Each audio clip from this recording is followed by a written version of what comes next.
र यस समय हामी नयाँ कुराहरू केही कुराहरू हामी सिक्नेछौँ। साँच्चै नै परमेश्वर महान हुनुहुन्छ। उहाँको महान योजना आज तपाईँ र मेरो जीवनमा छ। यो सुन्दर बिहानी तपाईँहरूलाई यस लाइभ भिडियोमा तपाईँलाई स्वागत गर्न चाहन्छु। र आज हामी विशेष नयाँ टपिकमा हामी केही कुराहरू सिक्नेछौँ।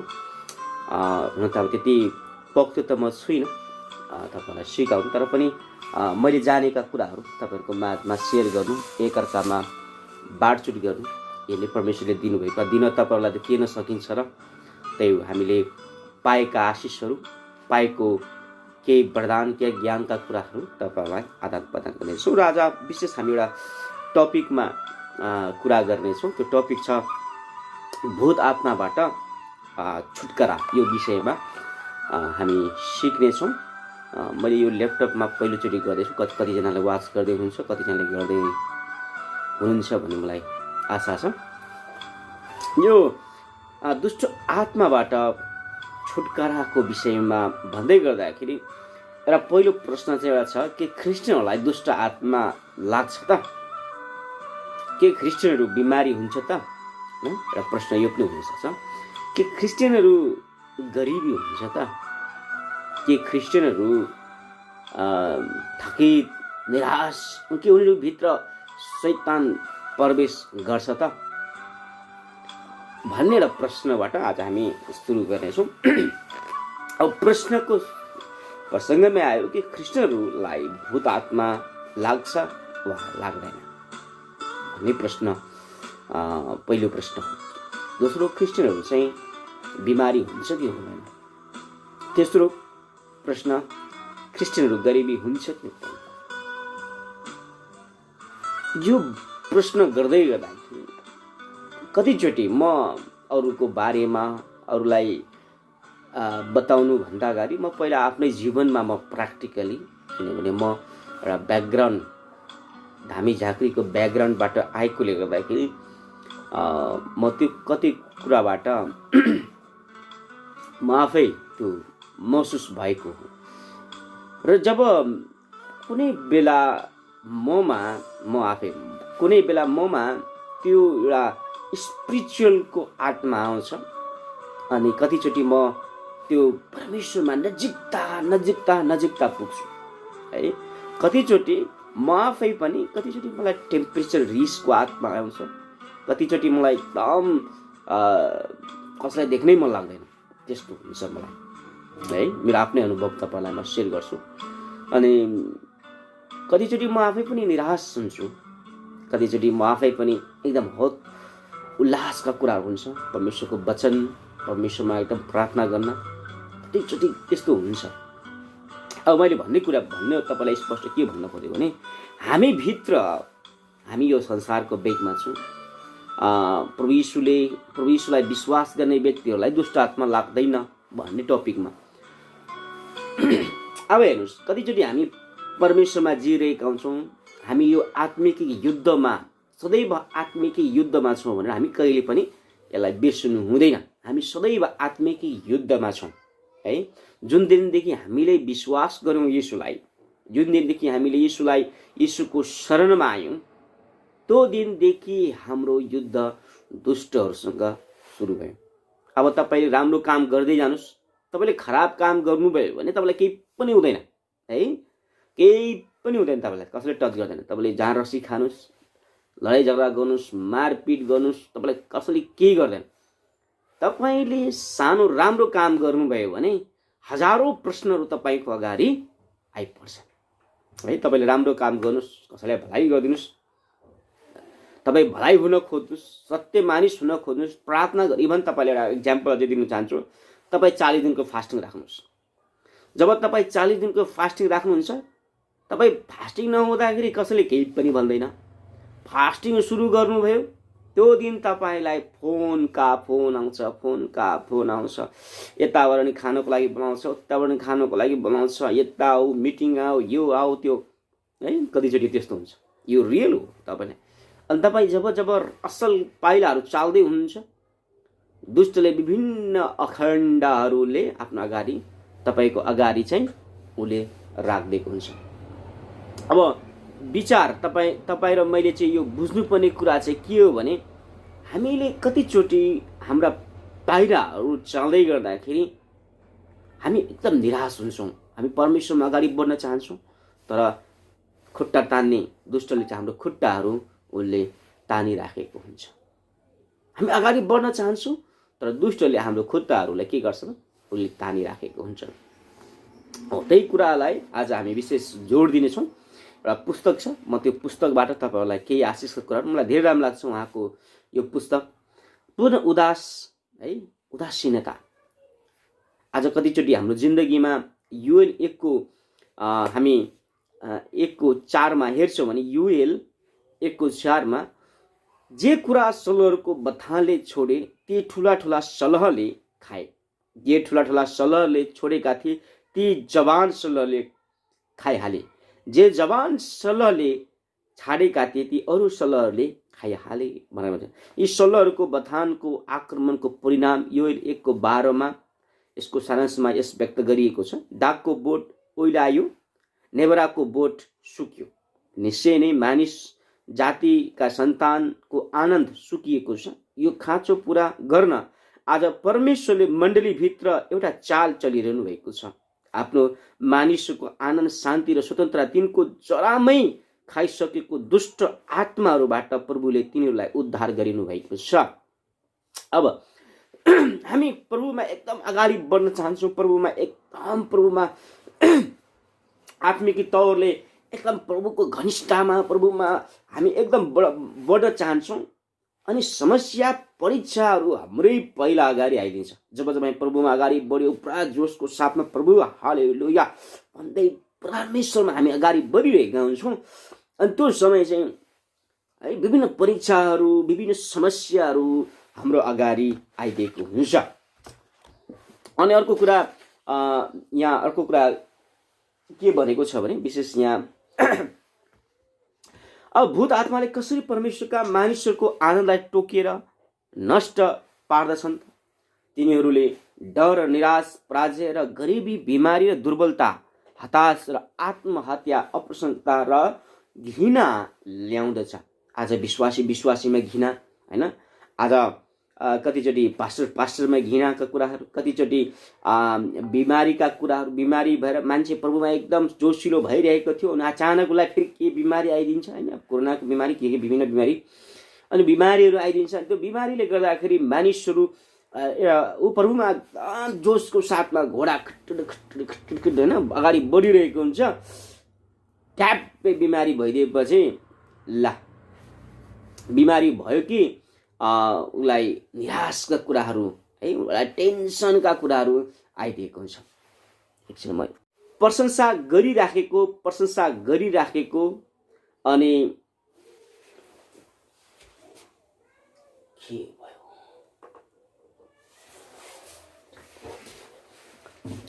प्रशंसा गरिराखेको अनि उनीको मुखबाट ती कुराहरू निस्कन सक्दैन। जो हालेलुया प्रभु तपाईलाई प्रशंसा, तपाईलाई महिमा, जब समस्या आउँछ फकी निराश हुन्छ है, त्यस्तो कुराहरू पाउँछ हामी। अनि यहाँ के भन्छ युएल 2 को 25 मा म तिमीहरूलाई ती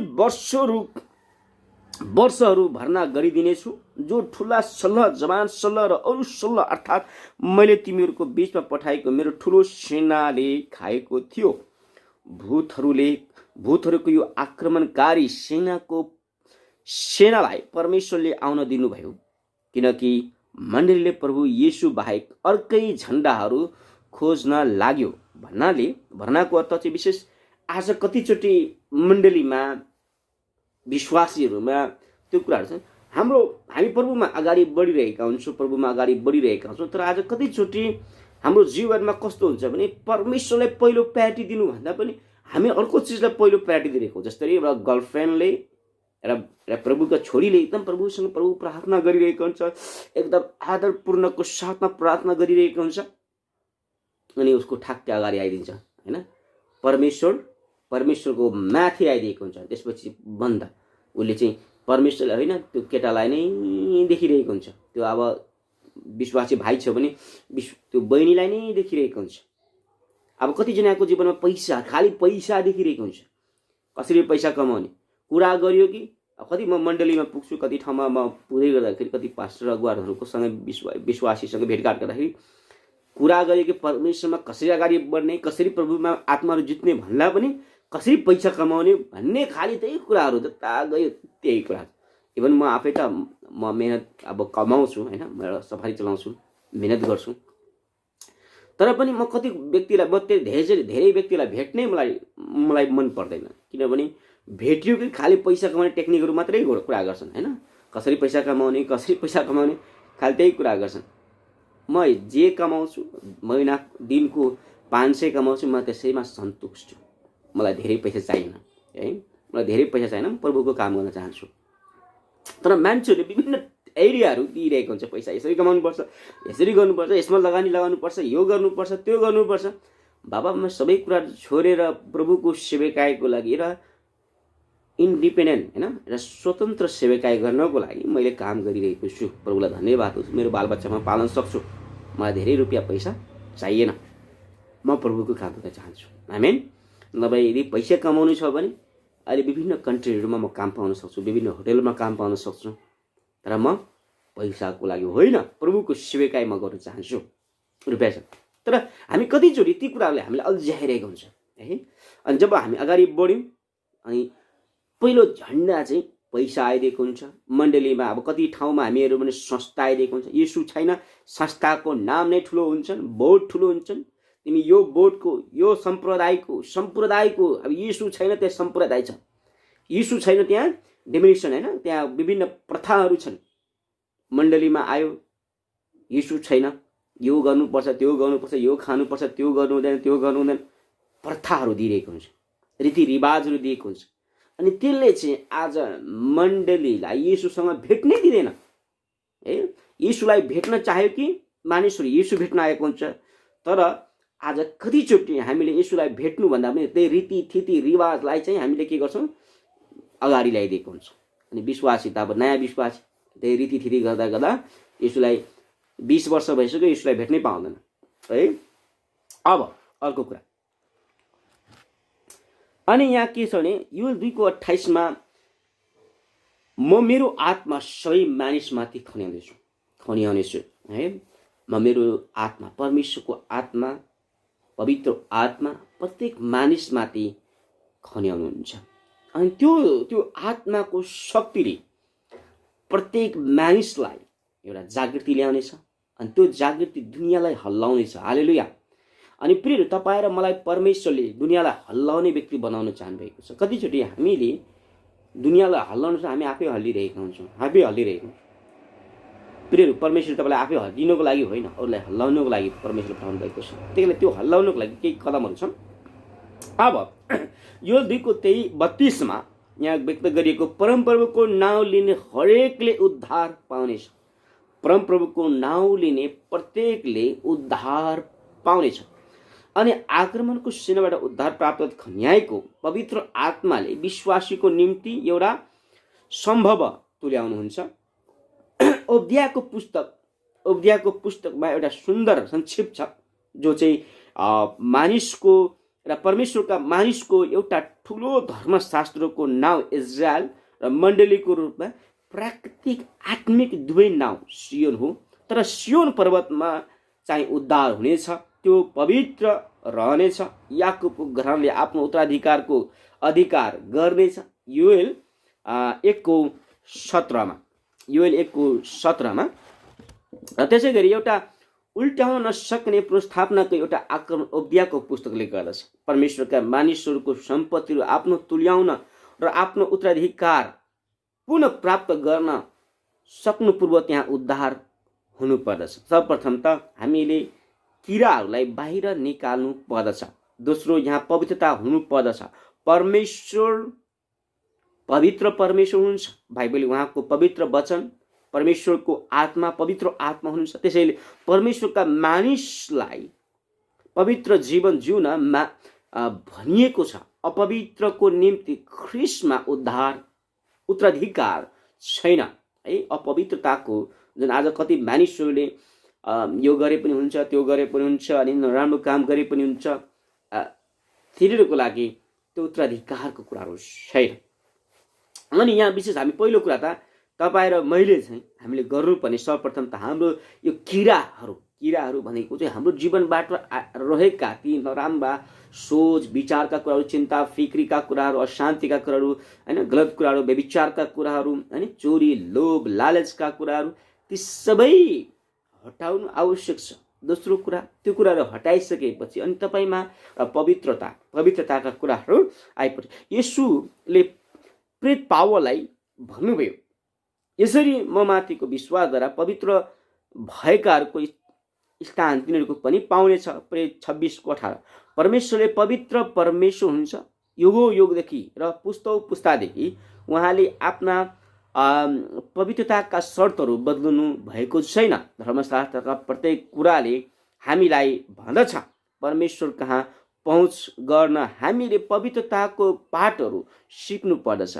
पहिलो प्रक्रिया कर्म पवित्रता हो र अनि मात्र हामी उत्तराधिकारको अधिकार गर्न पाउँछौँ।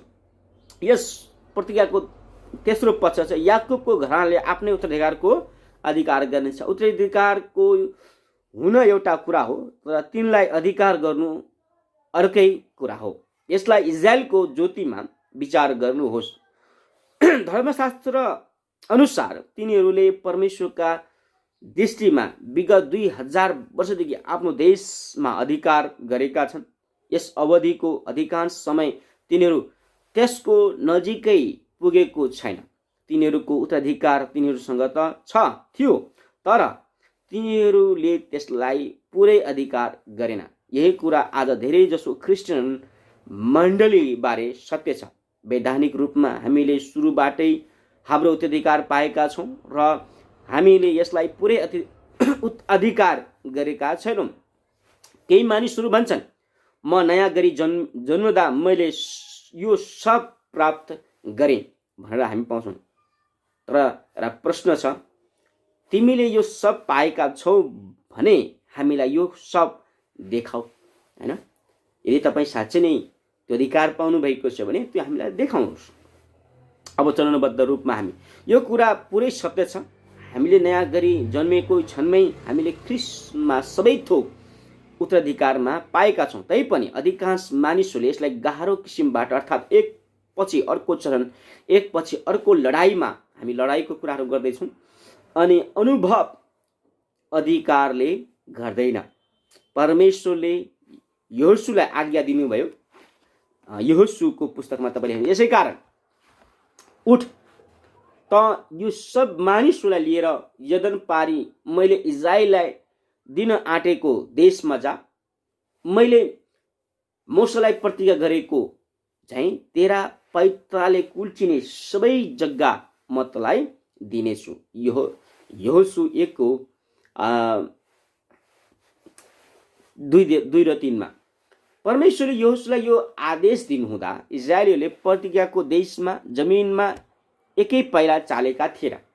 हो, त्यो देश वैधानिक रूपमा तिनीहरूलाई दिएको थियो, किनकि परमेश्वरले भन्नुभयो म तिमीहरूलाई यो देश दिँदछु। तथापि त्यसलाई अधिकार गर्न तिनीहरूले युद्ध गरेर त्यसलाई अनुभवमा ल्याउनु पर्थ्यो। त्यसमाथि तिनीहरूको वैधानिक दाबी थियो र तरै पनि हरेक बाधा अवरोध सामने उनीहरूले ठोक्करहरू पाउनु पर्थ्यो। यहोशू र इजरायलका सन्तान धेरै आधुनिक क्रिस्चियन जस्ता नहुनु असल कुरा हो। परमेश्वरले आज धेरै कुराहरू हामीलाई त्यो अनुभवहरू गर्न पठाउनु भएको छ। आज कतिचोटि हामीले पहिला चाल्दै गर्दाखेरि ठोक्करहरू आइरहेको हुन्छ।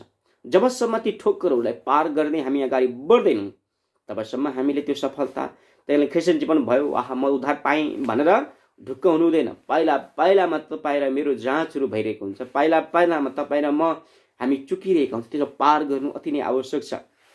वास्तव यहाँ छ, तपाईँले अधिकार गर्नुभएको भन्दा पनि तपाईँसँग त्यो छैन। तर हामी यस विषयमा परमेश्वरको तरिकामा अघि बढ्यौँ भने हामीले त्यो अधिकार गर्न सक्छौँ। उहाँले जे भन्नुहुन्छ उहाँको वचनअनुसार यदि हामी हिँड्यौँ भने साँच्चै नै आज तपाईँ र मैले जसरी यहोशूलाई है, जुन यर्दन पारी परमेश्वर दिन आँट्नु भएको देशमा उनीहरूले पाइला चाले। बडो कठिन थियो, युद्ध गर्नुपर्ने थियो होइन, बडो सङ्घर्षपूर्ण जीवन थियो। जब उनीहरूले पाइला चाले उनीहरूले त्यो पाए। त्यस पाइला उनीहरूले त्यही यर्दन पारी नै यो देश हामीलाई दिनुभएको छ भनेर यदि गरेका भए ती मानिसहरूले, अर्को होइन पारीका मानिसहरूले हाँस्थे होला, हे गरेर, किनभने तिनीहरू पाइला चालेका थिएन है। आज कतिचोटि हामी ठुला ठुला कुराहरू गर्छौँ हो, आज कतिचोटि हामीले जीवन जिउनुपर्ने कुराहरू चाहिँ कतिचोटि हामी यो दुईवटा लेभल छ, हामीले सिक्नुपर्ने कुराहरू चाहिँ दुईवटा छ। एउटा चाहिँ आत्मिक, एउटा शारीरिक। आज कति मण्डलीले राम्रो, आज धेरै मण्डलीहरू, एउटा मण्डलीले होइन धेरै मण्डलीले सिकाइरहेको कुराहरू चाहिँ कसरी एउटा क्रिस्चियन जीवन जिउने, असल जीवन जिउने, पवित्रताको जीवन जिउने, क्यारेक्टरका कुराहरू देखाउँछ होइन। बाइबलको सिद्धान्तहरू, बाइबलको इन्टरप्रेट बाइबलले गर्छ भन्ने कुराहरू, बाइबलको पूर्ण ज्ञान, बाइबलको वेगमा मानिसहरूलाई सिकाइरहेको हुन्छ। बाइबलले हामीलाई यस अर्थको लागि, यस संसारमा जब हामी जिउँछौँ, जब यो संसारमा हामी रहन्छौँ, त्यो कसरी जिउनु पर्ने भन्ने कुराहरू हामीलाई सिकाइरहेको हुन्छ। र यसमा अर्को पनि एड गरिएको छ, त्यो चाहिँ आत्मिक है। परमेश्वर कस्तो हुनुहुन्छ, परमेश्वरको शक्ति, परमेश्वरको ज्ञान, परमेश्वरको व्यवहार अनि परमेश्वरको चरित्र, परमेश्वरले गरेका काम होइन। परमेश्वरले दुईवटा कुराहरू गर्नुभयो। एउटा चाहिँ उहाँले चेलाहरूलाई शारीरिक रूपमा सिकाउनु भयो, दोस्रो कुरा उहाँले आत्मिक रूपमा पनि सिकाउनु भयो। त्यही कारण हामीले फलो गर्नुपर्ने कुरा चाहिँ दुईटै कुरा हो है, शारीरिक र आत्मिक कुरा है। शारीरिक कुरा त संसारका मानिसहरूले पनि सिकाउँछन्, संसारको युनिभर्सिटीले, संसारका कलेजहरूले, संसारका होइन विभिन्न ठाउँहरूमा ती कुराहरू सिकाइरहेको हुन्छ। तर आत्मिक कुरा त केवल परमेश्वरले मात्रै सिकाउन सक्नुहुन्छ है, त्यो मानिसले सिकाएर सिकिँदैन। त्यसको लागि चाहिँ तपाईँले प्रार्थना गर्नुपर्छ। त्यो सिक्नको लागि कुनै चर्चमा, कुनै पास्टरसँग, कुनै अगुवासँग होइन, तपाईँ चाहिँ स्वयं परमेश्वरसँग सिक्नुपर्छ। त्यसको शारीरिक कुरामा सिकाउनु तपाईँको पास्टर, तपाईँको अगुवा, तपाईँको यो बाइबलद्वारा तपाईँलाई सिकाइने छ होइन। तर आत्मिकमा चाहिँ तपाईँ स्वयं आफै परमेश्वरसँग सिक्नुपर्ने हुन्छ। त्यसलाई सिक्नको लागि तपाईँले प्रार्थना गर्नुपर्ने हुन्छ। जब तपाईँ प्रार्थना गर्नुहुन्छ अनि परमेश्वरसँग नजिक पाउनुहुन्छ। आमेन। हुन्छ, परमेश्वरले हामी सबैजना आशिष गर्नुभएको होस्। मैले यो सानो धेरै लामै भयो होला भिडियो बनाएको छु। परमेश्वरले आशिष गर्नुभएको होस्। हुन्छ, गड ब्लेस यु सबैजनालाई। र जयमा आउनुहोस् हामी छोटो प्रार्थना गर्नेछौँ, त्यसपछि हामी छोड्नेछौँ। यो दुष्टबाट हामी सबैजना स्वतन्त्र हुन सकौँ र दुष्टको आत्मा हाम्रो जीवनबाट हटेर गएको होस्।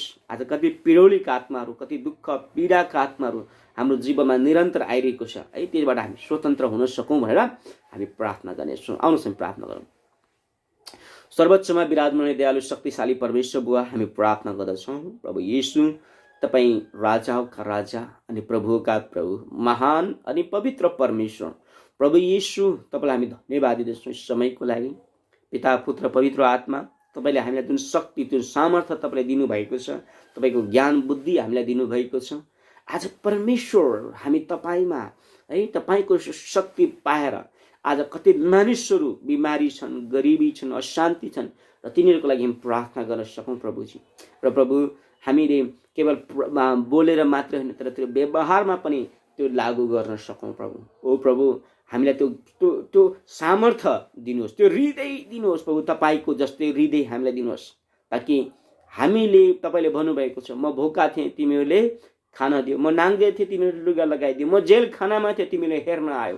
प्रभु हामीलाई त्यो प्यासन, त्यो हृदय दिनुहोस् प्रभुजी। र प्रभु आज कतिजना तपाईँका छोराछोरी बिमारी हुनुहुन्छ, कोही तपाईँ बिमारी हुनुहुन्छ भने तपाईँको हात शिरमा राख्नुहोस्, प्रभुले यसै समय तपाईँलाई निको पार्नुहुन्छ प्रभु येशूको नाउँमा। प्रभु येशूको नाउँमा त्यो अन्धकारका आत्माहरू, दियाबलका शक्तिहरूलाई, त्यो बिमारीका आत्मालाई म नाश येशूको नाममा, यसाया 53को 5 पदलाई छोराको जीवनमा, छोरीको जीवनमा म यो घोषणा गर्दछु, येशूको नाममा निस्किए जा। रोगको आत्मा, क्यान्सरको आत्मा, टाउको दुखाएका आत्मा, पेट दुखाएका आत्मा, ग्यास्ट्रिकको आत्मा, अल्सरको आत्मा, सबै झमझमाउने प्रलयका आत्मा, सबै चिन्ता फिक्रीका आत्मा, ओ ऋणका आत्मा, टेन्सनका आत्मा, यीशुको नाममा निस्किजा। यीशुको नाम मतलब आज्ञा गर्दछु, यीशुको नाममा निस्किजा। तेरो कुनै अधिकार छैन। यीशुको रगतले छोराछोरीलाई बाँध्दछ र पुनः चङ्गाए र पुनः स्वतन्त्र गर्दछु। हालेलुया। धन्यवाद छ परमेश्वर बुवा, तपाईँले हामीलाई सहायता गर्नुभयो, तपाईँको आशिष अनुग्रह गर्नुभएको छ। हामीले आज सिकेका छौँ दुष्टकोबाट कसरी हामी विजय हुने, दुष्टबाट कसरी हाम्रो जीवनलाई पवित्रतामा ल्याउने प्रभु हामीलाई सिकाउनु भएकोमा तपाईँलाई पिता मुरी एकदम धन्यवाद दिदछौँ प्रभु। धन्यवाद छ। आशिष गर्नुहोस् प्रभु येशू तपाईँको नाम। आमेन आमेन। र सानो टेस्टिमनी, अस्ति एकजना बहिनी आउनुभएको थियो सङ्घर्षबाट, उहाँको यहाँ टन्सिल, अनि डाक्टरले चाहिँ 3वटा अपरेसन गर्नुपर्छ भन्नुभएको रहेछ। अनि त्यसपछि हामीले प्रार्थना गरौँ, प्रभुले मिराकल तरिकाले चङ्गाई गर्नुहुन्छ। त्यसपछि हामीले प्रार्थना गऱ्यौँ र प्रभुलाई धन्यवाद होस्, त्यो बहिनी मिराकल तरिकाले चङ्गाई भएर अपरेसन पनि गर्नु परेन, केही पनि गर्नु परेन, उहाँ अस्ति नै घर फर्किनु भयो। आमेन। अनि उहाँको नानी 1 महिनादेखि सुतेकै थिएन, जहिले पनि राति तर्सिने। जब यहाँ प्रार्थना गऱ्यौँ त्यो दिनदेखि पूर्ण रूपमा नानी पनि चङ्गाई भयो। आमेन। परमेश्वरलाई महिमा भएको होस्। प्रभु येशू शक्तिशाली परमेश्वर हुनुहुन्छ। हालेलुया। प्रभु येशूले हरेक मानिसलाई स्वतन्त्र र चङ्गाई गर्न चाहनु भएको छ। आमेन। परमेश्वरलाई महिमा भएको होस्। God bless you. जय मसीह।